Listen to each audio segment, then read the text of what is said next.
AK alias Z, bocah 9 tahun yang tewas dibunuh ayah kandungnya sendiri di Gresik membuat coretan dan gambar bertuliskan selamat tinggal.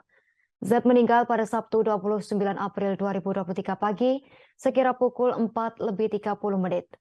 Informasi tersebut dikatakan Wakapolres Gresik Kompol Erika Purwana Putra pada Minggu 30 April 2023 kemarin. Z dibunuh ayah kandungnya Muhammad Qodat Af'alul Kirom alias Afan 29 tahun di dalam kamar rumah kontrakannya di Dusun Pelampang, Desa Putatlor, Kecamatan Menganti. Satreskrim Polres Gresik saat melakukan olah TKP menemukan sebuah kertas berisi gambar tangan dan coretan. Coretan di atas kertas tersebut diketahui ditulis oleh korban. Kompol Erika Purwana menuturkan malam sebelum korban tidur sempat menggambar cerita dengan teman-temannya. Dalam gambar tersebut bertuliskan selamat tinggal Airin Z. Gambar tersebut bercerita tentang perpisahan dengan teman-temannya.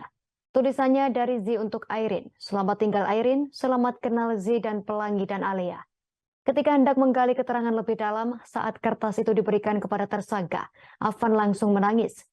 Seperti diberitakan sebelumnya, Muhammad Qodat Af'alul Kirom alias Afan warga Dusun Pelampang, Desa Putatlor, Kecamatan Menganti, Gresik menghabisi nyawa anak sematawayangnya dengan pisau dapur pada 29 April 2023. Pria 29 tahun tersebut mengaku memiliki sejumlah alasan melakukan tindakan sadis tersebut. Alasan tersebut diantaranya Afan mengaku kesulitan membesarkan anaknya karena ekonomi. Sehari-hari Afan bekerja di sebuah tempat konveksi dengan gaji Rp300.000. Gajinya tersebut tak cukup untuk membesarkan putrinya yang berusia 9 tahun. Alasan mengejutkan lainnya adalah ia yakin anaknya bakal masuk surga setelah meninggal dunia.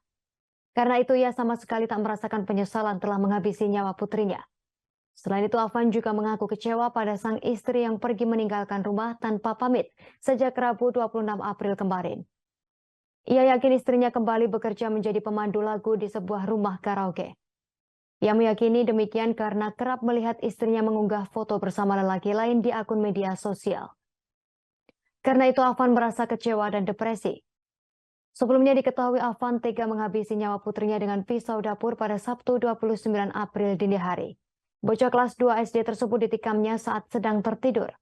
Wakapolres Gresik Kompol Erika Purwana Putra mengatakan berdasar pengakuan tersangka karena sudah tak sanggup lagi membesarkan anaknya. Berdasarkan keterangan yang kita ambil, memang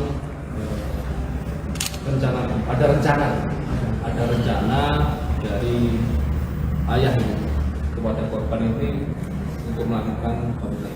Itu juga kita dapatkan dari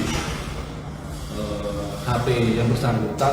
Jadi sebelum melakukan pembunuhan itu pada malam harinya, sebelum itu dia browsing bagaimana cara membunuh anak. Waktu korban dengan siapa di mana? Istrinya? Hanya berdua. Istrinya sekitar seminggu sebelumnya sudah meninggalkan rumah tersebut. Sampai saat ini juga istrinya Belum. Yang pertama mengetahui kematian anaknya siapa selain tersangka? Yang pertama mengetahui adalah kakak daripada pelaku, kemudian dari kakak ini menghubungi pemilik rumah kos ini, sehingga pemilik rumah kos ini akhirnya diberitahukan informasi. Itu anaknya kontrak di situ ya? Kontrak. Anaknya sempat minta sesuatu atau gimana itu sama orang tuanya? Tidak ada informasi tersebut. Sudah berapa ngontrak di situ? Berapa lama? Eh,